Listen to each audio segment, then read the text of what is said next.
میں ادب کے اسٹوڈنٹس کو ہمارا پیار بھرا سلام۔ ہم نے آپ کو پچھلی کلاس میں لب ساحل اور موج نظم پڑھائی تھی، اور اب بہت امپورٹنٹ جو ہم آپ کو ہے وہی کرا رہے ہیں۔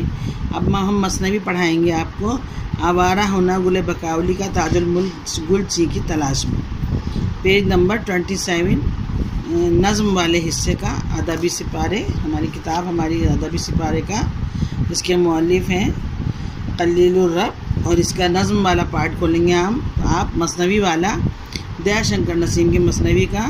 یہ اس میں دو بند جو ہیں وہ بہت امپورٹنٹ ہیں۔ گلچی نے وہ پھول جب اڑایا اور غنچۂ صبح کھلکھلایا، یعنی گل بقاولی کا ایک پھول تھا جو اس کو جان سے زیادہ عزیز تھا۔ ایک دن اس نے یہ دیکھا، گلچی کہتے ہیں پھول توڑنے والوں کو، کہ ایک دن اس نے یہ دیکھا کہ وہ جب اٹھ کے آئی سو کر، تو اس کا پھول جو تھا وہ اس کے حوض سے غائب تھا۔ گلچی نے وہ پھول جب اڑایا اور غنچۂ صبح کھلکھلایا، جس وقت گل بقاولی کا پھول توڑا گیا وہ وقت صبح کے پھولوں کے کھلنے کا وقت تھا۔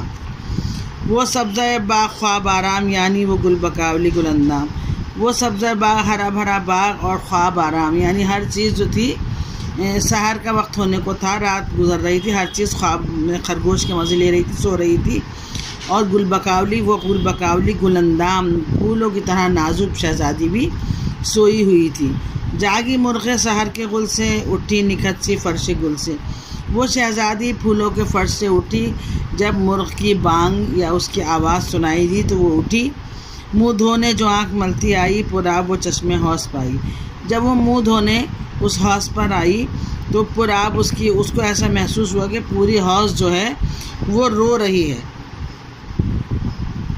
دیکھا تو وہ گل ہوا ہوا ہے، کچھ اور ہی گل کھلا ہوا ہے۔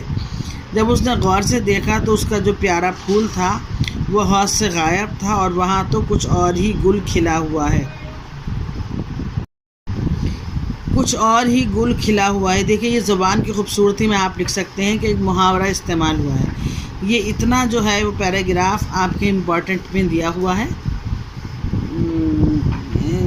پیپر کے لیے، تو آپ اس کا بہت اچھا جب حوالہ لکھیں گے تو دیا شنکر نسیم کا حوالہ لکھیں گے کہ دیا شنکر نسیم اردو مثنوی کے بادشاہ کہلائے جاتے ہیں۔ ان کی مشہور مثنوی گلزار نسیم، ان کی مثنوی کا نام گلزار نسیم ہے، یعنی ان کا جو آخر میں نسیم تخلص آ رہا ہے اسی کو پر، اور جس میں سے یہ بند لیا گیا ہے، یہ ہمارے درس نصاب میں شامل ہے۔ اور دیا شنکر نسیم کی نے بہت خوبصورتی سے اس مثنوی کو لکھا ہے، اور اس میں زبان کی خوبصورتی یہ ہے کہ جگہ جگہ محاوروں کا ہمیں استعمال ملتا ہے، جیسے کہ اس بند میں موجود ہے۔ بند میں بتایا گیا ہے کہ گل بقاولی کا پھول جو تھا وہ جب کھو گیا تو گل بقاولی کا اس کے اوپر کیا اثر ہوا، یہ آپ کا ہو گیا حوالہ۔ اس کے بعد آپ تشریح کی ہیڈنگ ڈالیں گے اور لکھیں گے کہ وہ پھول جب توڑا گیا وہ وقت صبح پھولوں کے کھلکھلانے کا وقت تھا، اور ہر طرف نیند کا لوگ خواب و خرگوش کے مزے لے رہے تھے، یعنی سو رہے تھے، آرام فرما رہے تھے، اور وہ گل بقاولی پھولوں جیسے شہزادی گل اندام بھی سو رہی تھی۔ اس کی آنکھ کھلی مرغ کی اذان سے، اور وہ شہزادی پھولوں جیسے فرش سے اٹھی، یا پھولوں جیسے شہزادی فرش سے اٹھی، اور جب وہ حوض پر منہ دھونے آئی تو اس نے یہ دیکھا کہ پرآب چشمے حوض پائے، اس کی حوض جو ہے وہ جیسے آنسوؤں سے بھری ہوئی ہے۔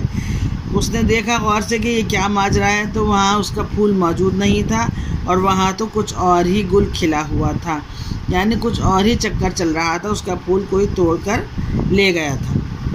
اب دیکھیے اس کا ایک نیچے بیچ میں بہت ایزی ہے، آپ پڑھیں گے تو بہت مزہ آئے گا۔ اب اس کا نیچے والا پیراگراف سے دیکھیے، نیچے والی لائنوں میں دیکھیے، 6 لائن میں، جس کف میں وہ گل ہو داغ ہو جائے، جس گھر میں گل ہو چراغ ہو جائے۔ اب جب اس کا پھول، اس نے بیچ میں یہ کہا کہ میرا پھول کہاں گیا، تو نے دیکھا، تو نے دیکھا، تو نے دیکھا، وہ باغ کی ہر چیز سے پوچھ رہی ہے۔ تو پھر آگے جو ہے وہ جب اس کا دل جلتا ہے تو وہ بد دعائیں دینے لگتی ہے۔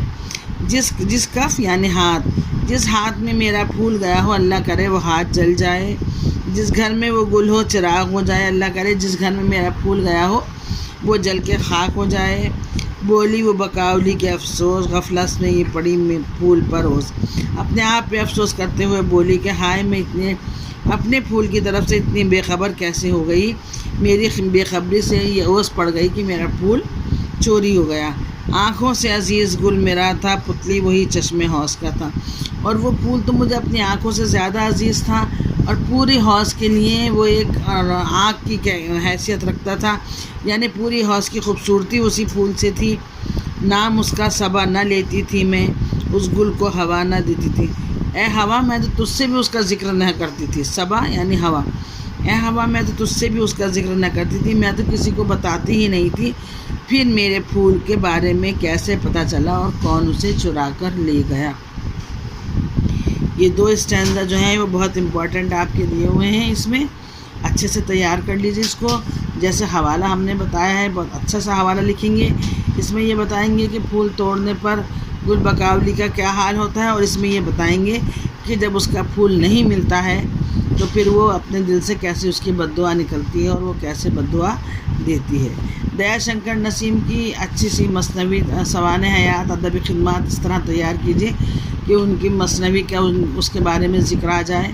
بحیثیت مثنوی نگار مثنوی کو بھی ہو سکتا ہے، اور دیا شنکر نسیم کی ادبی خدمات بھی. آپ ایک اچھا سا بہت اچھا سا ان کے اوپر ایک نوٹ تیار کر لیجئے، اور یہ دونوں اسٹینزا جو آپ کو پڑھائے ہیں ان کو پڑھیے اور اپنی کاپی پر لکھ کر دیکھیے. بہت ایزی لینگویج ہے، گائیڈ کی یا کوشچن بینک کی لینگویج پہ بالکل مت جائیے گا. اگلی کلاس میں آپ سے پھر ملیں گے. اللہ حافظ.